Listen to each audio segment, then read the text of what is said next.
अपने विवादित बयानों से चर्चा में रहने वाली भोपाल की पूर्व सांसद साध्वी प्रज्ञा फिर से चर्चा में और चर्चा में रहने का कारण है एक और विवादित बयान। कहने को वो साध्वी है, लेकिन उनके बयानों को आप सुनेंगे तो आपके मन में भी यही सवाल उठेगा, क्या वो साध्वी है? क्या वो साध्वी की भाषा बोल रही है? साध्वी प्रज्ञा ने अब क्या बयान दिया है और उस पर क्या विवाद हो रहा है, इस रिपोर्ट में देखिए।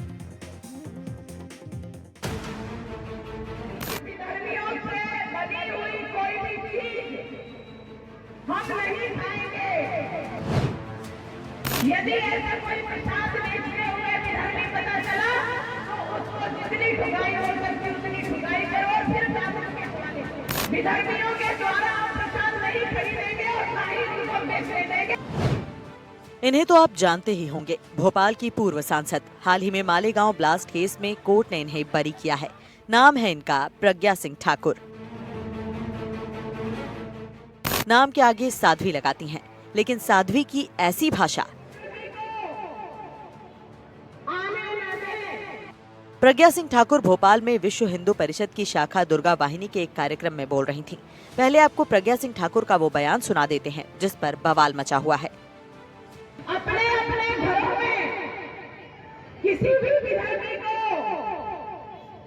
आने न दें। ये जो मातृशक्ति बैठी है, ये संकल्प लेके अपने अपने घरों में कभी भी हम विधायकों को आने नहीं देंगे और ना ही हम उनके चंगुल में फंसेंगे। और जो लोग फंसे हुए हैं हम उनको बाहर लेके आने का यह भी संकल्प करेंगे। संकल्प ये कौन लेना पड़ेगा कि विधर्मियों से बनी हुई कोई भी चीज हम नहीं खाएंगे। और ध्यान करो, अगर मंदिरों में नवरात्रि में अपने को एक ग्रुप बना करके, ऐसे कई ग्रुप बना करके खोजना पड़ेगा कि हमारे मंदिर के आसपास प्रसाद कौन बेचता है। यदि ऐसा कोई प्रसाद बेचते हुए विधायक पता चला तो उसको जितनी ठुकाई हो सकती उतनी ठुकाई करो और फिर दादर के हवाले। विधायकों के द्वारा हम प्रसाद नहीं खरीदेंगे और ना ही उनको बेचने देंगे। वैसे तो साध्वी प्रज्ञा अक्सर इस तरह के बयानों को लेकर चर्चा में रहती हैं, लेकिन साध्वी होने के साथ साथ वो पूर्व जनप्रतिनिधि भी रही हैं। ऐसे में समाज में भेदभाव पैदा करने वाले उनके इस बयान को लेकर अब कांग्रेस उन पर हमलावर है। जिस तरीके से साध्वी प्रज्ञा जी ने बयान दिया है वो पूरा देश देख रहा है। वो बयानबाजी सिर्फ हिंदू मुस्लिम करने के लिए और अपनी छवि चमकाने के लिए करती हैं, लेकिन ये देश सबका है, ये उन्हें जानना चाहिए। ये हिंदू का भी है, मुस्लिम का भी है, सिख का भी है, ईसाई का भी है। इस देश में सभी निवास करते हैं और इस तरीके की बयानबाजी करके ये दिखता है कि भारतीय जनता पार्टी और आरएसएस की सोच क्या है।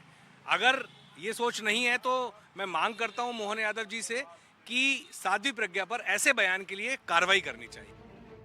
नेता प्रतिपक्ष उमंग सिंघार ने साध्वी के बयान को लेकर निशाना साधा है और बीजेपी पर हिंदू मुसलमान की राजनीति करने का आरोप लगाया। प्रदेश में जब मानव अधिकार आयोग महत्वपूर्ण आयोग है, जब सरकार न्याय नहीं दे पाती, अधिकारी न्याय नहीं दे पाते, जब मानव अधिकार आयोग के पास आम व्यक्ति आम जनता जाती, ऐसे पद पर अगर सरकार अपने कुछ लोगों को चाहतों को बिठाना चाहती है तो मैं समझता हूं कि ये घोर आपत्ति निंदनीय है। और चाहे सुप्रीम कोर्ट हो चाहे कोर्ट हो, उन्होंने क्या निर्देश दिए, क्या आपने उल्लंघन किया, ये सब बातें हैं उसके अंदर। और मैं समझता हूं कि जो मेरे आपत्ति दर्ज कराई है वाजिब है और प्रामाणिकता के साथ है। ये पहली बार नहीं है कि साध्वी प्रज्ञा ने विवादित बयान दिया हो। इससे पहले 2019 में चुनाव में बाबरी मस्जिद पर विवादित बयान दिया। बयान पर चुनाव आयोग के 72 घंटे का बैन झेलना पड़ा। एटीएस चीफ हेमंत करकरे की मौत पर विवादित बयान दिया। विवाद बढ़ने पर हेमंत करकरे पर दिया बयान वापस लिया। गोडसे को देशभक्त बताने पर देश भर में विरोध हुआ। साध्वी प्रज्ञा के बयान से पीएम मोदी तक नाराज हो गए थे। साध्वी प्रज्ञा के इस नए बयान के बाद कांग्रेस उन्हें और बीजेपी को जमकर घेरने में लगी हुई है। हालांकि बीजेपी नेता इस पर बयान देने से बचते नजर आ रहे हैं। भोपाल से एनडीटीवी के लिए निहारिका शर्मा की रिपोर्ट।